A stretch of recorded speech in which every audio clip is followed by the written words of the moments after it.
Burudani. Simba na Yanga kwenye michuano ya kimataifa kwa kiasi gani?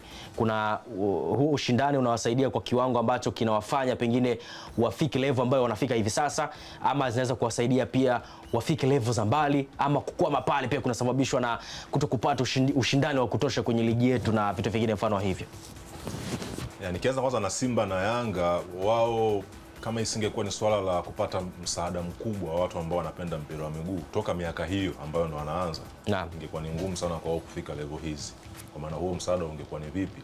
Walikuwa wanapatiwa fedha kwa ajili ya kujikimu katika mambo mbalimbali kabla sasa hivi mpira kuja kuungana na masuala ya teknolojia, na tunaona namna ambavyo makampuni mbalimbali ambayo yana uwezo mkubwa, na hasa makampuni haya ambayo vitu vingi wanavyofanya wanategemea teknolojia, kwa sababu dunia sasa hivi kama hauwezi kutumia teknoloji, manake wewe huwezi ukapata chochote ambacho kitaingia kwenye mfuko wako kama fedha ama kitu gani kingine. Kwa hiyo hayo makampuni jinsi ambavyo wanavyotengeneza fedha zao huko, yanatafuta attraction, na hiyo attraction wanaipata kwenye mpira wa miguu kupitia klabu ambazo zinapendwa.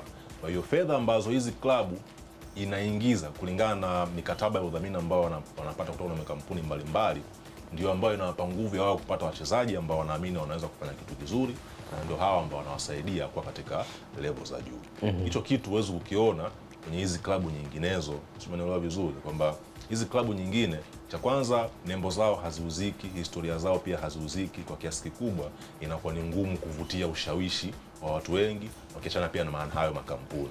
Kwa hiyo na wao wanakosa ile nguvu ya kiuchumi ambayo itawafanya angalau kushawishi kocha mwenye uwezo aje kwenye timu ya kawaida atuboreshee wachezaji wetu ambao ni wa kiwango cha hali ya chini. Kwa hizi klabu kubwa zimefika katika level hii kwa sababu zimepata msaada wa kutosha, na kwa sababu pia hata historia yao pia inauzika. Kwa hiyo ni rahisi hata makampuni nayo kuja kuwadhamini na kupata wachezaji ambao ni wazuri. Lakini kwa bahati mbaya sasa nazo pia zina changamoto kutopata kocha. Kwa hivyo